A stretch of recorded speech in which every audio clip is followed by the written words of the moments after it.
గద్దరన్న గురించి నేను చెప్పాల్సిన అవసరమే లేదు.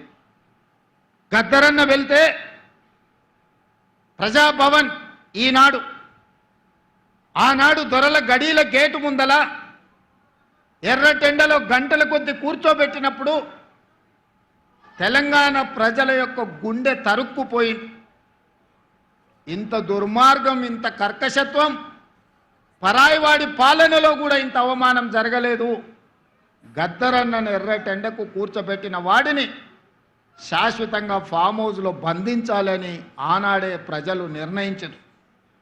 ఏ రోజైతే అందశ్రీ గలాన్ని నిర్బంధించాలనుకున్నాడో, ఏ రోజైతే గద్దరన్నను అవమానించిండో ఆనాడే తెలంగాణ 4 కోట్ల ప్రజలు నిర్ణయించుకున్నారు. ఇక సమయం ఆసన్నమైంది, గడీలను బద్దలు కొట్టాల్సిందే అని నిర్ణయించుకొని లక్షలాది మంది రోడ్ల మీదకి వచ్చి ఈనాడు ఆ దొరల గడీలను బద్దలు కొట్టి ప్రజాపాలనను తీసుకొచ్చి ఇక్కడ కూర్చోబెట్టారు.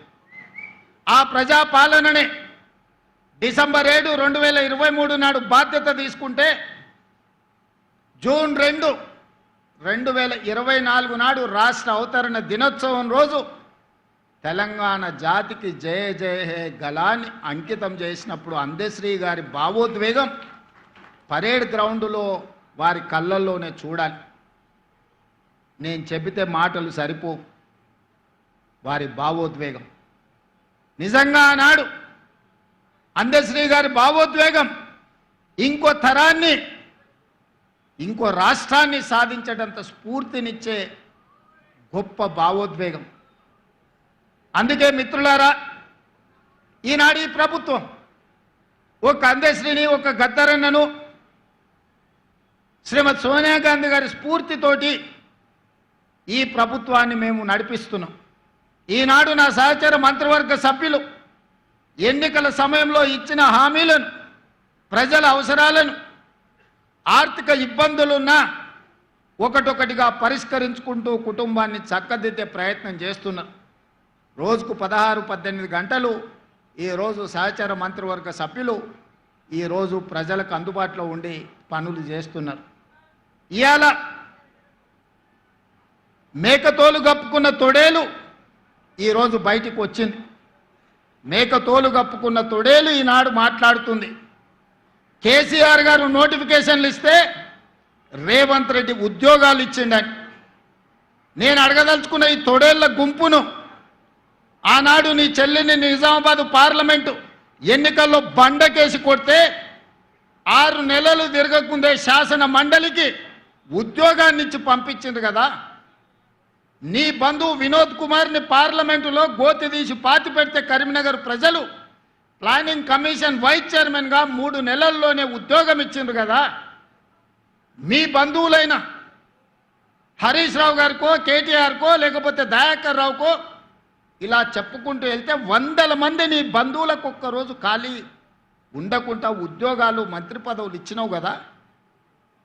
నువ్వు పదవులు అనుభవించినావు కదా. 1 గంట కూడా ఆలస్యం చేయకుండా నీ కోసం, నీ కుటుంబం కోసం, నీ బంధువుల కోసం పడ్డ తాపత్రయంలో తెలంగాణ ఉద్యమమే ఉద్యోగాల జాతర. ఆ ఉద్యోగాల గురించి ఒక్కరోజైనా ఆలోచన చేసినవా? టీచర్ల నియామకాలు చేపట్టినవా? పోలీసు నియామకాలు చేపట్టినవా? డాక్టర్లు, నర్సుల నియామకాలు చేపట్టినవా? లేకపోతే ఇంజనీర్ల నియామకాలు చేపట్టినవా? గ్రూప్ 4, గ్రూప్ 3, గ్రూప్ 2, గ్రూప్ 1 పరీక్షలు ఏవైనా నిర్వహించి నువ్వు ఉద్యోగ నియామకాలు చేపట్టినవా?